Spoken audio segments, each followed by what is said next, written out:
How are you? I'm fine, alhamdulillah. Okay, I need to provide some clarity on this.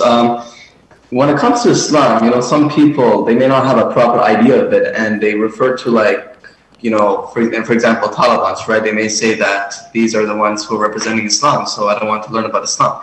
And as far as Taliban, they usually they tell the women to dress up or to cover yourself and all that. So I'm just wondering, like, when you hear Taliban, right, are they like true representatives of Islam? Are these people that really are steadfast on the deen, or are they just like people that distract or misrepresent Islam? I don't know anything about them except what the media shows us, CNN, Fox, BBC, and the secular Arab news agencies, which definitely they would have hidden agendas like mountains. So I don't believe what they say because I know that they're blatant liars. They make their living out of lying. I can see they're Islamophobe. I can see their lies about Islam or anything that's related to Salafiyya or to Islam or Aqidah or Tawheed, and how they would like to make any Muslim a criminal by default.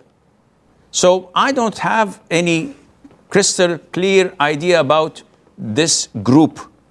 What I know is that you cannot represent a religion by a particular group and judge that religion from that group. I wouldn't go to Northern South Ireland and see the fighting between them and say that, oh, Christianity is a religion of violence.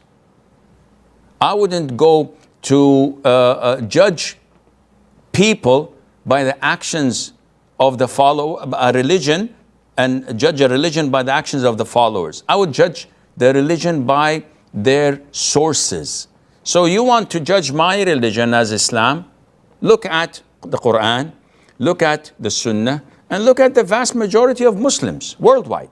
Don't come to a minority and say that they represent Islam, because they do not.